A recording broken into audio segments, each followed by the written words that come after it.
From Wish TV and the All Indiana Podcast Network, this is the News 8 Daily 8 Podcast, a Wish TV News 8 update.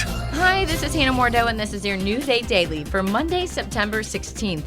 Another mostly sunny, warm, comfortable day out there. We're going to get into the upper 80s. We really do need some rain. And at this point, rain chances are pretty slim the rest of the week. Getting the smile and confidence you've been dreaming about, all from the comfort of your home, isn't a total mystery with Bite clear aligners. Just don't be surprised if all your friends start asking, what's your secret? Begin by ordering your at-home impression kit today for only $14.95. Bite clear aligners are doctor-directed and delivered to your door. Treatment costs thousands less than braces, plus they offer flexible financing, accept eligible insurance, and you can pay with your HSA FSA. Get 80% off your impression kit when you use code WONDERY at Byte.com. That's BYTE.com. Start your confidence journey today with Byte. What makes a life a good one? Is it the adventure you have? Or the friends you find along the way? Maybe it's pursuing your passion while striving to protect, defend, and save what you believe in every single day. So what makes a life a good one? In the Coast Guard, we think it's all of the above and more. But you'll have to find out for yourself. Visit gocoastguard.com to learn more. Breaking news, police in Lafayette have arrested a 14-year-old accused of making threats against two schools. Police say they learned yesterday of threats toward Lafayette Jeff High School and Tecumseh Junior High School. Early this morning, investigators announced the arrest. They have not said if the 14-year-old is a student at one of the schools. The teenager now faces several preliminary charges. Lafayette police say they do not believe there's any further threat to the schools. Also breaking this morning in Columbus, Indiana, police say they have arrested an 11-year-old girl for a shooting threat at an elementary school. A release from Columbus Police says that the threat was made toward Parkside Elementary School on social media over the weekend. Officers say they believe the threat was from an elementary school student. They did not specify which school the girl goes to. Police say the girl is now at the Bartholomew County Youth Services Center. Officials say there will be additional school resource officers at Parkside Elementary today as a precaution.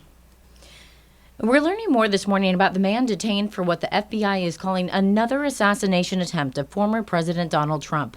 It happened at Trump's golf club in Florida yesterday afternoon, and Trump was not harmed. Lee Waldman has the latest. Access outside of the Trump International Golf Club is limited this morning as we're learning more about the man who authorities have detained in connection with the latest assassination attempt on former President Donald Trump. For the second time in 2 months, former President Donald Trump is the victim of an apparent assassination attempt. So I don't think this is the last we'll see of crazies out there trying to do this. Sources say Trump was moving between holes 5 and 6 at his Florida golf club when gunshots went off. The golf round, a last-minute addition to his schedule. I'm focused on finding out how he knew Trump's movements and where he was. According to the Palm Beach County Sheriff, a Secret Service agent spotted a rifle barrel sticking out of a fence 300 to 500 yards away from Trump, and agents fired at a man in the bushes along the perimeter. How was the outer perimeter? How was this shooter able to get to that outer perimeter, an area that should have been identified as a vulnerability previously? Sheriff Rick Bradshaw says the quick thinking of a witness helped officers quickly apprehend a suspect. Fortunately, we were able to locate a witness that came to us and said, hey, I saw the guy running out of the bushes. He jumped into a black Nissan, and I took a picture of the vehicle and the tag, which was great. Law enforcement sources identified the person detained as 58-year-old Ryan Wesley Routh. Arrest records suggest Routh has a history with firearms and law enforcement run-ins. An active Ukraine supporter and Trump critic, law enforcement says he was found with an AK-47 style rifle with a scope. It's unclear if he has an attorney. This morning, we're learning that the acting U.S. Secret Service director is coming to Florida as a part of this investigation. In Palm Beach County, I'm Lee Waldman reporting.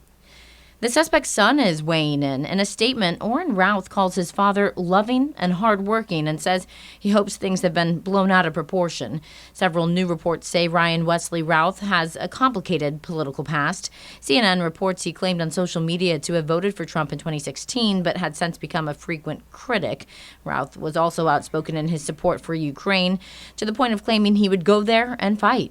An individual who's been living out loud on the social media platforms that we all use, but most interestingly has been his continual postings about efforts to recruit fighters to go to the Ukraine.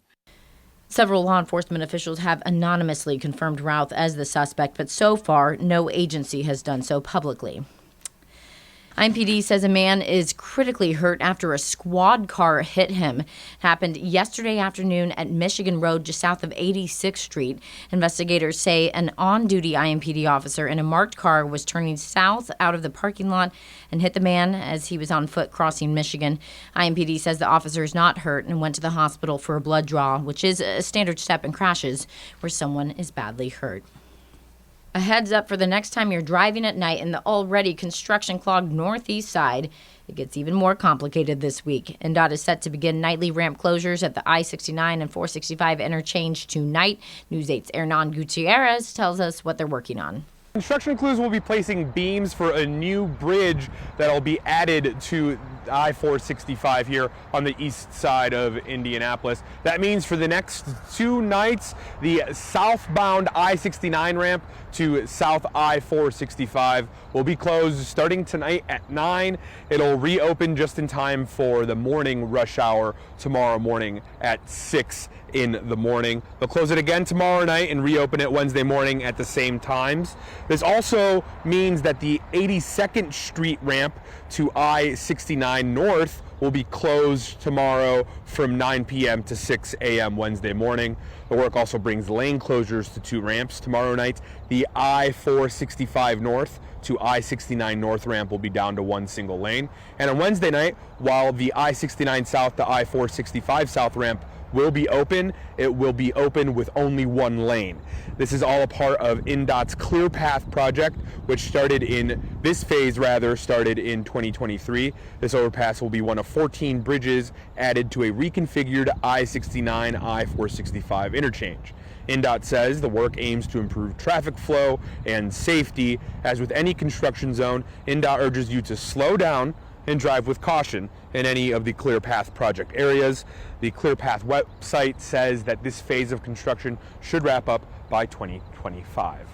Reporting in Indianapolis, I'm Hernan Gutierrez for WishTV, WishTV.com. Follow us on Facebook for updates. Now to Colts Watch. An uneven offense attack dooms the Colts in Green Bay. Anthony Richardson threw 3 interceptions, including 1 Hail Mary at the end of the game. The Colts did not reach the end zone until deep into the fourth quarter. Final was 16-10 as Indianapolis falls 0-2 in the young season. Colts players say they're not panicking, but at least one player admits the urgency is high after the loss. News 8's Andrew Chernoff was in Green Bay and has reaction from the locker room. You could feel the frustration in the locker room once this game ended. This was a game many thought that the Colts should win, especially since the Packers were starting backup quarterback Malik Willis. Instead, the Colts are leaving Green Bay with an 0-2 record and know that they have quite a bit to fix in a short amount of time. We got to do a great job of starting fast, and we all got to look ourselves in the mirror. We really do. And I know it's early. I'm not in panic mode by any means. We got so much football left. But we got to do a hell of a job preparing this week for Chicago. Honestly, we're not worried. We know that we're a way better football team than we're presenting right now. Like I said, we got a lot to look forward to. We got 15 more guaranteed. God's willing, we can get more, but we just got to correct the little things that we're messing up on right now, and just show that we're a great team. Just execute the way that we play and just do it. It's a lot of football to be played. However, the urgency is high. Adversity is going to come regardless. Adversity's hit us early, and we're going to grow from it. I think the teams that are successful are the ones that power through it and don't shy away from it. We got a good team coming at home on Sunday, and we just got to be better there. I just think guys got to look around at one another and know, hey, we believe in one another. We believe that we have the talent on this team to go and win a lot of football games, but then also believe that, hey, We're going to get after it at practice so that everyone knows when Sunday comes, we are 100% ready. There's no doubt that we're going to come out and we're going to win the game. Leaders on this team, whether it is Zaire Franklin or Jonathan Taylor, will be crucial for this turnaround to happen. Jonathan Taylor even telling us that practice is going to be a huge focus for this team this week, and that sense of urgency better be seen on the practice field. In Green Bay, Andrew Chernoff, Wish TV, wishtv.com, or follow us on Facebook for updates. Caitlin Clark soars in scoring and breaks another record, this time for points by a rookie in the WNBA. She had a career high of 35 points yesterday as the Fever held off the Dallas Wings 110-109. Clark has now scored 761 points this season, breaking the rookie record held by one of Clark's childhood heroes, former Minnesota Lynx star Simone Augustus. Fever wrap up regular season play on the road against the Washington Mystics this Thursday. The IndyCar season ends with 2 winners. Sunday in Nashville, Colton Herta passed on Pato O'Ward and goes on to win the race. And Alex Palou gets the season crown again. An early exit by Will Power took all the drama out of the points chase. Palou wins the title for the 2nd straight season and the 3rd time in his young career. Welcome, everybody, to the 76th Emmy Awards. Yeah. Also known as broadcast TV's biggest night for honoring movie stars on streaming services. Dan and Eugene Levy bring the laughs as they hosted the 76th Emmy Awards last night. The historical drama Shogun set a record with 18 total wins. The FX on Hulu drama The Bear was also a big winner with 11 Emmys, including Jeremy Allen White, who won for lead actor, and Liza Colon-Zayas for Best Supporting Actress.